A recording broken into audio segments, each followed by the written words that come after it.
Olá pessoal, sejam bem-vindos a mais um Antídoto, a sua dose de lucidez comportamental. Olá Pavani, boa noite. Boa noite, como vai? Tudo bem? Privilégio estar aqui mais uma vez, voltando meu microfone para cá. Bom Pavani, como é que passou aí a semana? Tudo bem? Tudo certo? Tudo bem, graças a Deus. Disposto a mais uma vez compartilhar aqui esse bate-papo agradável contigo, querida. Muito bem. Comecei fazendo essa pergunta para você porque hoje a gente vai falar de um assunto bem legal, né? A gente vai falar... É um assunto novo, né? Que a gente não debateu aqui, por mais que cada encontro, né? A gente fale de coisas diferentes, mas é um assunto que até hoje a gente não tocou sobre ele, né? Que é sobre... times de alta performance. Opa, bacana. Então, como a gente faz, né, para ter um time engajado, um time de alta performance, é um sonho de qualquer gestor, né? Mas como a gente faz com que o nosso time tenha isso?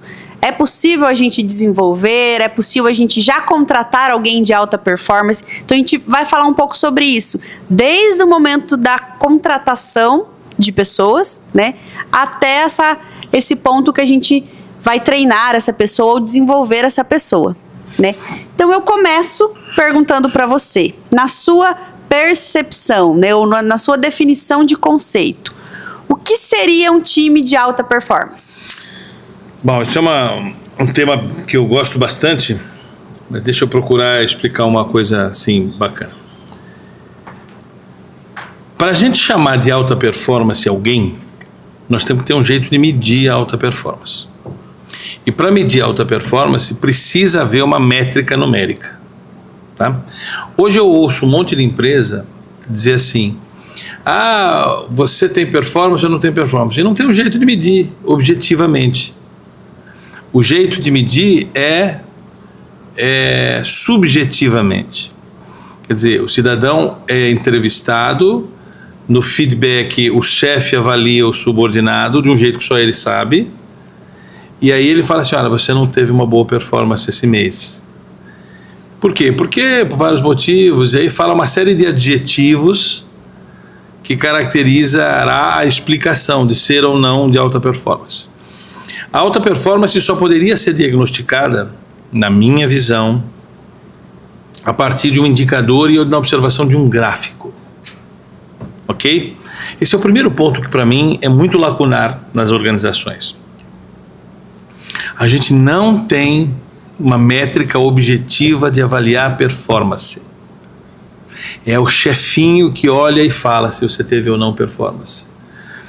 E normalmente, quando tem uma forma de medir, Valéria, é uma forma de medir que não depende só dele. Por exemplo, você teve uma performance boa porque vendeu bastante. Vender é uma coisa, é um outcome, é um indicador de resultado. Tem um monte de gente querendo fazer a mesma coisa e se eu não vendi, não quer dizer que dependa só de mim. A venda é uma grandeza de resultado, não é uma grandeza de esforço. Então, medir a performance só medindo indicadores outcomes, indicadores que medem conquistas que não dependem só dele, é um erro. É um erro, é uma tirania, eu diria. É uma tirania. Então esse é o primeiro ponto que eu considero importante a gente debater um pouco aqui. Como que a gente mede performance nas organizações? Eu preciso medir performance através de algo objetivo e não subjetivo. E o que eu vejo de subjetividade é muito grande. Aí o cara que não foi performático, ele não sabe direito por que não foi. Né? E quando ele foi, ele também não sabe por que ele foi. Ou se foi, né? Ou se foi. Mas vamos imaginar que ele disse, você vendeu bastante esse mês, olha, você bateu a meta das vendas. Tá bom, então, de novo eu quero no mês que vem, hein?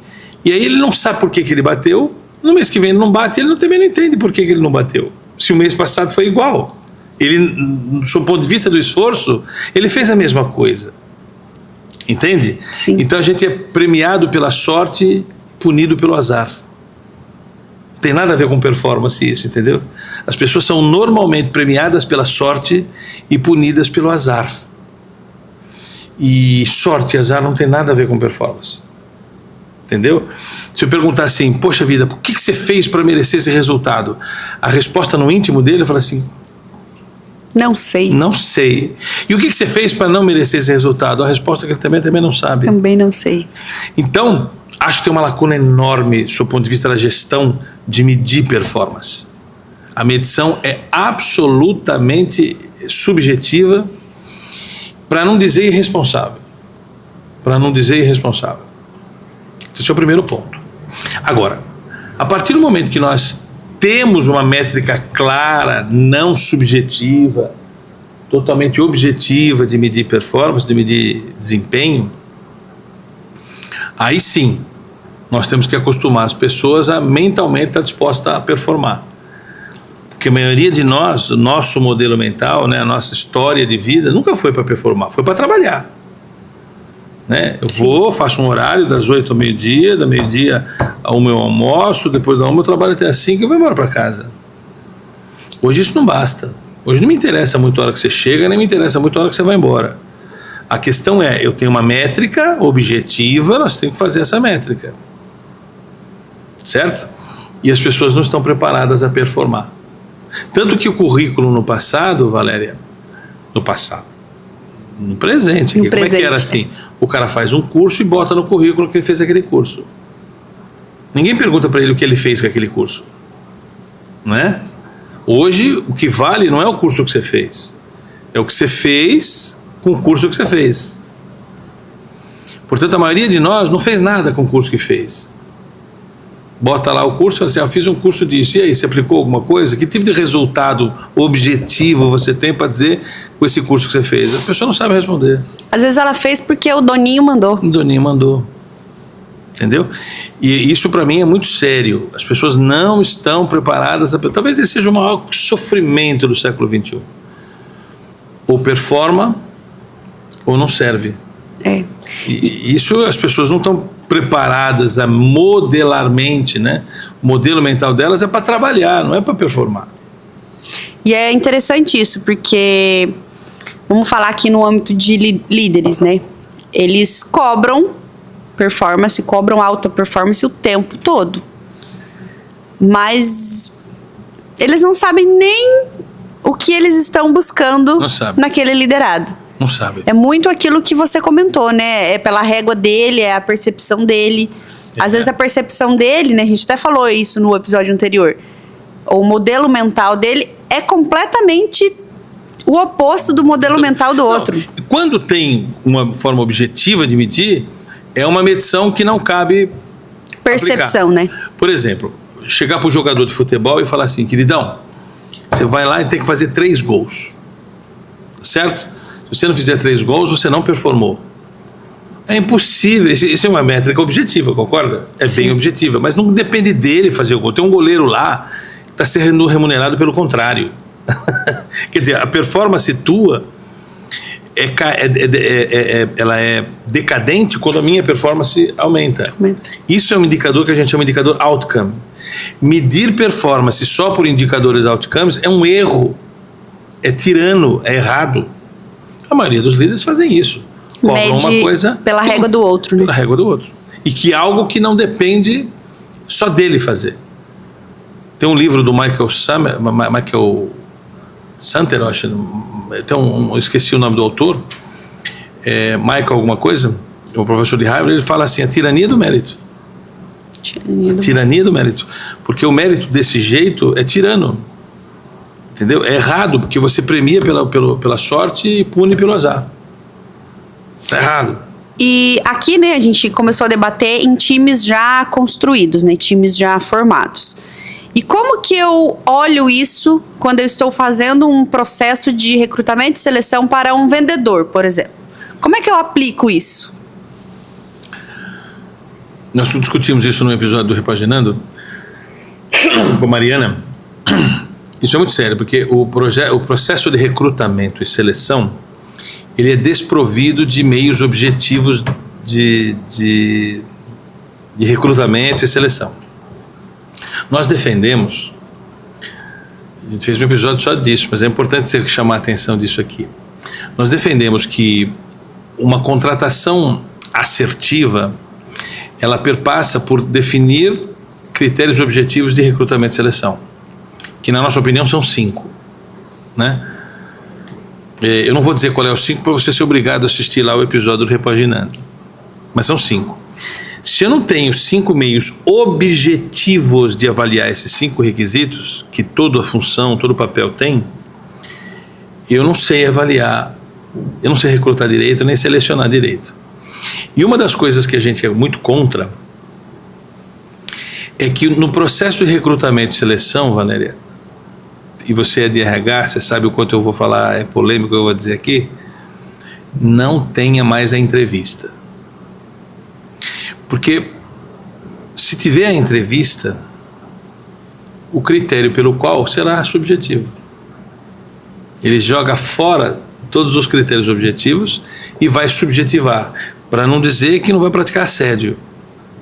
Okay? Ou enviesar, né? Ou enviesar completamente. Então a gente defende que quem deve ser o escolhido para ser contratado é alguém que fique em primeiro em formas objetivas de análise. E pronto, esse primeiro vai ser contratado, não esquece, não precisa fazer entrevista com ninguém. Porque essa entrevista só dá margem para esse líderzinho, esse doninho, olhar para o cara e falar assim, pega aquela mais bonitinha, pega aquele mais bonitinho, pega aquele que está naquela faculdade melhor do que a outra, que não é um critério pelo qual ele foi recrutado e ele selecionado. E é simples, né? É só você olhar para a descrição que você definiu, que você criou. Mas seja franca, essas descrições que a gente vê não são objetivas. Não são, nem um pouco. Quer ver? Vou dar um exemplo de algo que alguns profissionais podem estar falando, que o meu é bem objetivo. Não é. Quando você fala assim, o requisito de competência para esse cara aqui é ele ter capacidade de trabalhar sob pressão. E aí, como é que você avalia isso? É uma entrevista com um psicólogo? Está errado. É uma entrevista, não pode ser esse o critério. Tem que falar assim, tem que ter escala alta no teste D. Aí tem um jeito objetivo de medir. Vai colocar ele dentro de uma caixa de acrílico, encher de água, algemado. Concorda? Se ele conseguir escapar, ele trabalha sob pressão. Ele trabalha sob pressão. É uma coisa... São textos que os caras acham que isso é objetivo. Isso não é objetivo. Isso depende de alguém olhar para o cara e falar assim, ele tem capacidade... Ou faz um teste para ele e observa como é que ele vai reagir no teste. Não é isso que a gente fala. Tá parecendo o teste para tirar a carteira, né? Que a gente tem lá o psicotécnico, que você tem que ficar fazendo os riscos. Acho que nem tem mais isso, né? Olha só, eu tô entregando minha idade, né? Fazer os risquinhos lá, você não pode... Tem sim. Tem. Opa. Então, Tá lotado. esses testes malucos, assim, né? Porque, veja, eu vou falar uma coisa, Valéria, eu sei que você é egrécia de RH, mas é a pior...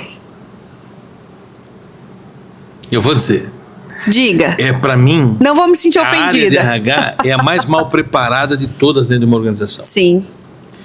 Porque, infelizmente, é um povinho, pela minha amostra... Medíocre. Tá? Eu tiro pela amostra que eu tive como professor da FGV. Eu tenho alunos de RH que eles não querem discutir, por exemplo, assunto de cultura. Fala assim, eu estou aqui preocupado com o benefício. É muito ruim, infelizmente. Deveriam ser os mais bem preparados. Mas raramente um cara de RH conhece do business da companhia. Conhece do que a empresa faz. Eles estão preocupados com coisas muito triviais do DP do século passado. Entendeu? Hoje o cara de RH, ou ele é um cara que olha para o business e entende que o trabalho dele é gerir a transformação que o século XXI propõe. Mas não, ele está orientado ainda para ver salário, férias, 13º, benefício. E até é legal, né, a gente falar sobre isso aqui, porque o nosso próximo programa a gente vai falar sobre isso, né? Sobre esse conceito, inclusive até o conceito de recursos humanos, ele já não é utilizado mais. A gente não utiliza mais, né? Não é mais. O humano, como é que você fala? Você que fala isso na sua palestra, como é que é? Pessoas não são recursos. Pessoas não são recursos. É maravilhoso o que ela diz, porque pessoas são partes interessadas. Sim. Eles não são recursos, porque não dá para comparar uma pessoa a uma matéria-prima, que essa sim é recurso. A pessoa não é um recurso. Né? E as pessoas fazem a cultura. Recursos são reutilizáveis, renováveis. Né? Pessoas não. Esse é o próximo episódio. Mas é louco. E sabe, falar de alta performance É um negócio tão ridículo quando eu vejo alguns boçais falando sobre isso aí. Parece que eu não sou boçal, né? Tem gente que está escutando e você que é um boçal. Mas eu vejo boçalidade no seguinte: vamos falar de equipes de alta performance, vamos preparar equipes de alta performance, ou líderes de alta performance. Os líderes não são de alta performance. A maioria dos líderes se transformaram em líderes para serem melhor remunerados na atividade de execução que eles tinham. Aí, como o modelo de remuneração é transformar o cara em chefe, aí ele vira chefe quando nunca tinha sido antes. Aí qual é a ideia desse líderzinho que vira líder de repente? Aí ele, como não sabe o que é liderar, mas sabe que o esforço dele deu certo, ele tende a criar réplicas de si mesmo. E não entende nada de gente, nada de ser humano, não sabe que os outros não serão igual a ele. E se o cara não se comportar como ele se comportaria em determinadas circunstâncias, o cara é ruim. E o grande erro que eu vejo nas organizações é transformar uma pessoa que é muito boa na execução em líder. Porque você mata a pessoa. Você perde um bom executor. Você perde um bom executor e ganha um péssimo líder. Mas o modelo está completamente fadado a não funcionar, né? Porque como é que faz então? O único jeito de você remunerar alguém hoje melhor é transformando ele em chefe. E que é um grande erro. A holacracia não tem esse pressuposto. Para você ganhar bem num regime dinamizado holacraticamente, não precisa ser chefe para ganhar bem. Entendeu? Isso é um fundamento que contraria todo mundo que eu estou escutando aqui. Como não precisa? É subir na vida, não é assim? É subir na vida? Pois é, não precisa. Com alternativas que existem aí disponíveis, você, tendo apenas boa performance, poderia ganhar bastante dinheiro.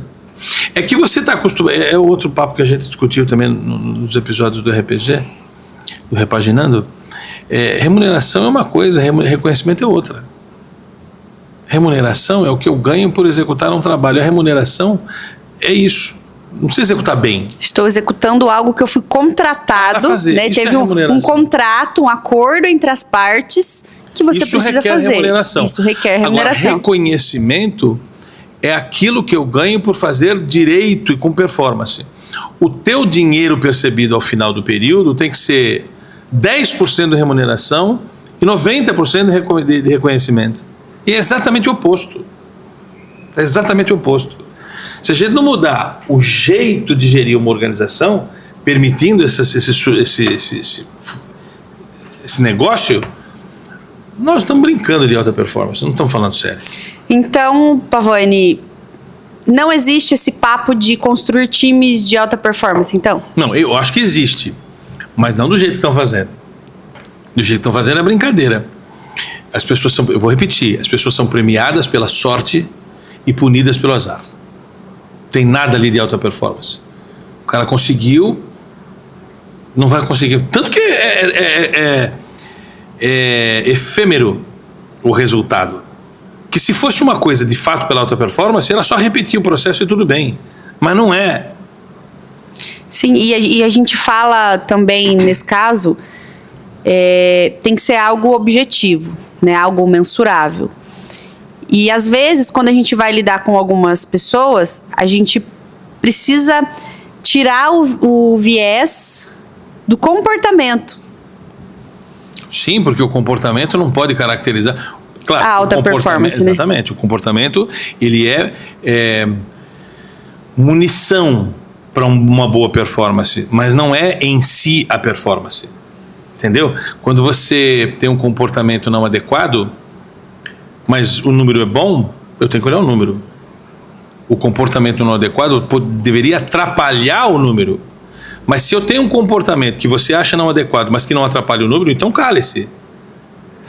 Mas aí eu não entro naquela questão que pega na cultura? Sim, mas a cultura Bom, esse assunto é fantástico, né? A cultura é o que a gente faz quando ninguém está olhando. É o off de novo, né? Se a minha atitude não for não conseguir uma relação de causa e efeito com o meu resultado, com o meu número, com o meu objetivo, com a minha métrica objetificada, eu tenho um problema aí, né? Sim. Então, esse é o problema. As pessoas medem isso aqui e querem que aconteça desse jeito aqui. Se o cara conseguir aquilo de outro jeito, tá bom? vou dar um exemplo para você. Eu dou aula numa universidade que você é pago de maneira melhor se você tem nota 9 e 10 no NPS no final da aula. Jeito de medir é objetivo, certo? Sim. Você deu uma aula, todos os alunos deram de 9 a 10, a média entre 9 e 10, é o puta do valor que eles me pagam na aula. Dada. Só que eles falam assim, para conseguir essa aula aqui, Pavani, para conseguir uma aula 9 e 10, você tem que fazer isso aqui, ó. Passo 1, passo 2, passo 3, passo 4, passo 5. Tá? Se você não fizer isso aqui, você não vai conseguir aula 9 e 10. Tá claro? Então, eles estão querendo que esse comportamento construa essa nota 9 e 10 na minha aula. Agora, se eu conseguir dar essa 9 aula 10 sem fazer isso aqui, vale? A pergunta que eu faço para eles, vale ou não vale? De acordo com eles, não, né? Vale. Vale? Vale. Só que eles acham que eu não consigo. Eles acham que eu tenho que fazer isso aqui. Aí o que acontece? Então, eu tenho que falar assim, esse método é uma alternativa. Não pode ser premissa. O trilho. Tem que ser trilha. Entendeu? Porque eu, Pavani, consigo isso aqui sem fazer isso aqui. Lá. Então, isso é uma metodologia, não pode ser um comportamento. E quando... eu vou dar um exemplo de comportamento aqui, uma situação hipotética. Eu tenho um gestor comercial que performa muito, bate todas as metas, o time é, assim, sensacional. É o time dos sonhos de qualquer empresa. Mas no off, né, ou ali nas relações, ele tem comportamentos duvidosos, por exemplo. Assediosos. Assediosos. Muito bem. Então o que eu tenho que fazer para isso valer? Eu tenho que medir isso. Porque se eu não medir o assédio e só medir aquele indicador de resultado, outcome, entendeu? Sim. É o que vale, é o indicador objetivo. Porque eu já ouvi, né, colegas de profissão, colegas de RH, que citavam justamente isso, que tiveram que demitir gestores que eram muito bons, performavam mesmo, mas esse comportamento não condizia com a cultura da empresa ou com o que a empresa, os valores da empresa, então precisaram demiti-lo. Sim, é comum. O problema é, aí eu pego um cara que tem a ver com os valores e não bate a meta. Eu vou fazer o quê com esse cara? Eu vou demitir de novo. É complexo, não? Muito complexo, porque o que eu tenho que fazer, ao invés de tirar esse cara, eu tenho que desenvolver esse cara. Com soluções como a nossa, por exemplo. No âmbito pessoal. Mente, né? No âmbito modelo mental dele. Modelo mental dele. Porque ele não sabe fazer de outro jeito. Eu fazia assim no século passado. Eu demiti esses caras. Eu aprendi na unha que demitir esse cara não resolve. Não resolve. Tira um nocivo comportamental e eu tiro um tecnicamente brilhante. Um performático. Que número que eu preciso. Qual é o erro? O erro está na métrica. Só estão medindo o outcome, não estão medindo o driver. E se o driver está ruim, eu preciso melhorar esse driver. Então deixa eu intervir emocionalmente nesse cara. Não, demitem o cara. Entendeu? Sim. E muitas vezes o cara até prefere ser demitido do que intervido. Porque ele não quer mudar o modelo mental, ele quer que a empresa mude. Mas ele não quer. Ele não quer mudar. Então, demitir não é o caminho.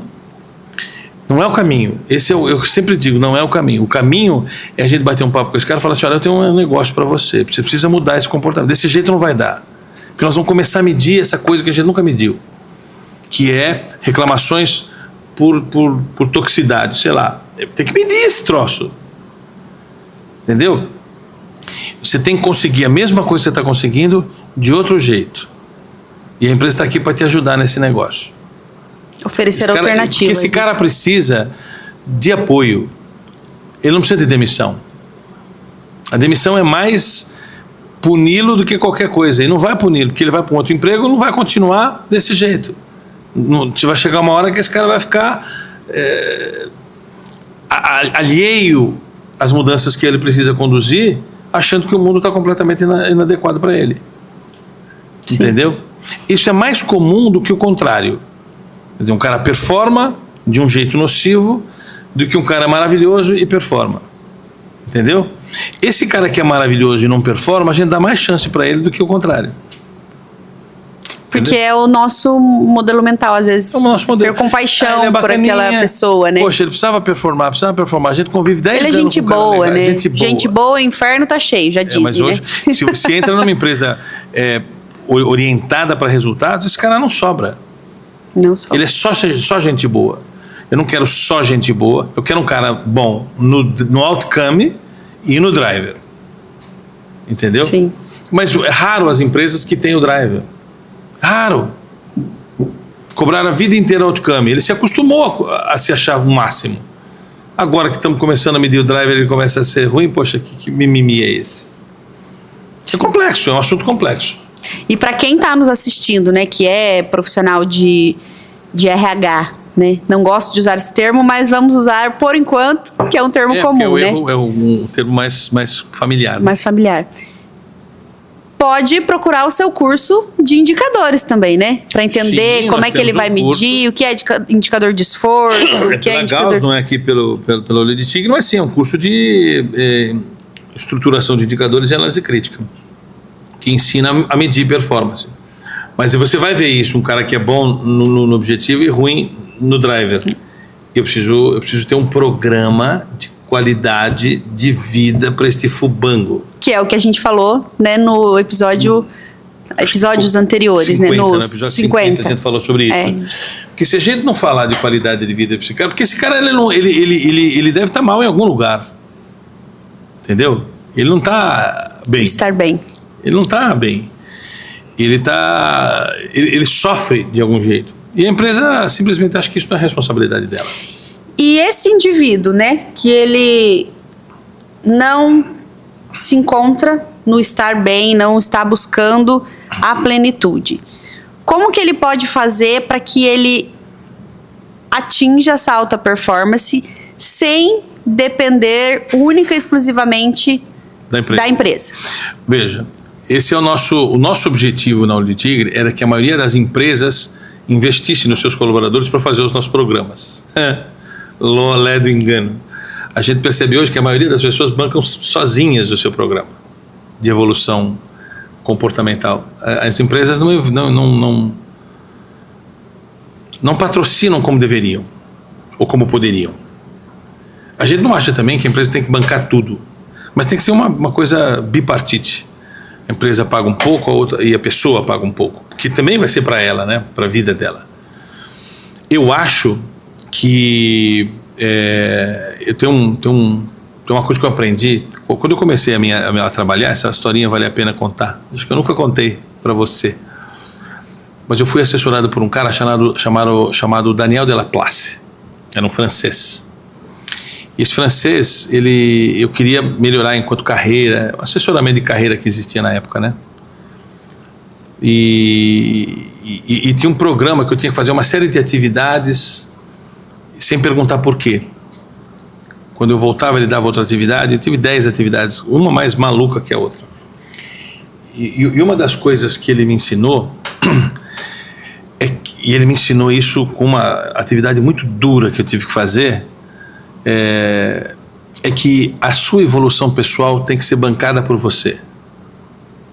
Entendeu? Porque eu tinha a perspectiva de que a empresa tinha que investir em mim. Só essa perspectiva tinha. Isso não é ruim. A empresa pode investir em você, deve investir em você. Mas ela investe em você pensando nela, nunca pensando em você. Entendeu? Quem é o único cara capaz de investir em você pensando só em você é você. E tem pessoas que querem fazer uma determinada formação, a nossa, por exemplo, e passa a vida inteira brigando para a empresa pagar. E muitas vezes a empresa não paga. Mas não paga, porque de repente não é interessante para ela. A empresa, né? Não ficou, não está afim de bancar a sua evolução pessoal. Então, se ninguém está afim de bancar a sua evolução pessoal, quem tem que bancar? Você mesmo. E sair desse lugar tóxico. Mesmo que você não possa sair desse lugar tóxico, planeje a sua saída e enquanto não sai, evolua. Evolua você. Vai fazer um trabalho, uma renda extra para arrumar uma grana para conseguir investir naquele troço que você quer. Sim. O problema é o cara ficar reclamando da empresa onde está há 20 anos. E não fazer nada para mudar isso. 20 anos ali, ele morre de câncer no esôfago. E fala assim, porra, por que eu fiz isso? Porque tu é uma besta quadrada que tá ali achando que o mundo tem que consertar a sua história. É você que tem que consertar. É aquela frase, né? Você quer ter resultados diferentes fazendo a mesma coisa. Não vai rolar, não vai acontecer. E esse Daniel né? Della Place, uma hora a gente tem que contar as 10 atividades que ele me deu. Uma mais maluca que a outra. Uma delas, essa eu vou contar porque é rápido. Ele me pediu para mim viajar, passagem PTA, São Paulo, Rio de Janeiro, São Paulo. Sabe o que é PTA? Não. Alguém sabe o que é PTA? PTA não existe mais hoje. É uma passagem que você tem que comprar para pegar a passagem no aeroporto. Comprar, porque você tinha que pegar o bilhete, né? Então você tinha que pegar a passagem lá, comprar por telefone, chega no aeroporto, vai lá e pega o seu voucher. Chama passagem PTA. Ou seja, você não podia ir lá e comprar. Você tinha que comprar e pegar no balcão da BAV. Hoje não existe mais isso. Não existe mais o que eu estou falando. Mas eu tinha que comprar uma passagem em São Paulo, Rio de Janeiro, São Paulo, PTA. Não sabia nem o que era passagem. Nunca voei na puta da vida. E ele falou assim para mim, você precisa voltar com o cartão de um famoso.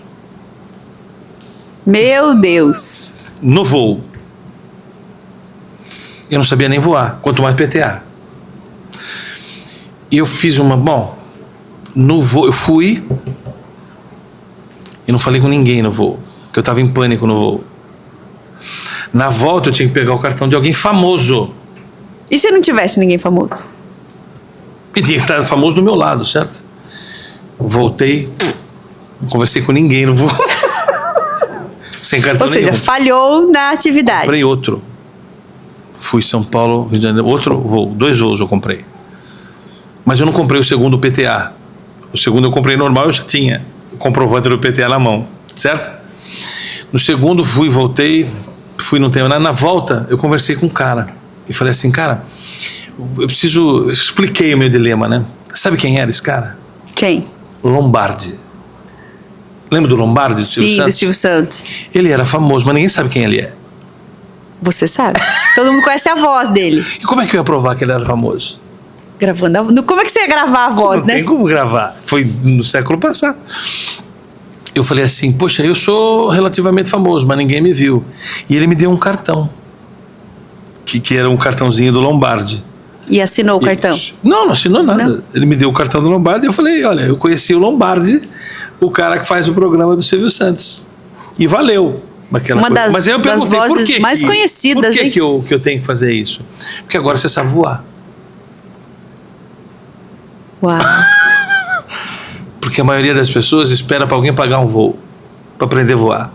Agora você sabe voar. E você sabe conversar com gente que você nunca viu. Nossa, agora eu tô aqui, Pavani, porque foi a primeira vez que eu andei de avião sozinha. Agora, né? para vir para cá. Agora para vir para cá.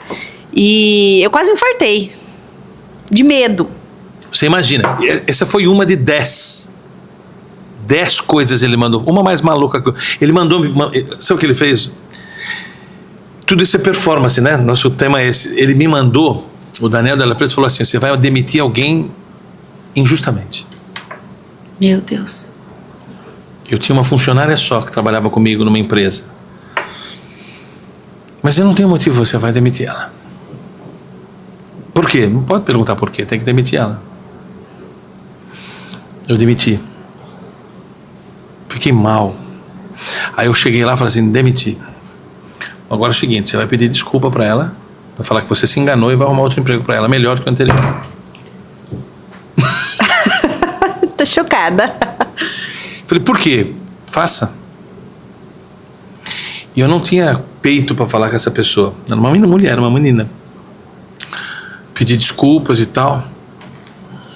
E arrumei uma oportunidade. Consegui. Demorou quase 1 ano pra fazer isso com a moça. Nossa. Você vê quanto tempo durou esse trabalho com esse Daniel Della Place. E aí quando terminou eu perguntei por quê. Ele falou assim, agora você já sabe o que é errar. E já sabe como consertar os erros. Então Então, toda vez que você errar, assuma que quem tem que consertar é você. E depois as pessoas acham que a gente não aprende na dor, né? Tá merda. A gente falou isso no episódio, né? Valéria, 10 anterior. coisas. É, a dor. E ele só me instalava coisas desgraçadas, assim. Teve 10. E esse cara foi maravilhoso. Esse cara foi maravilhoso.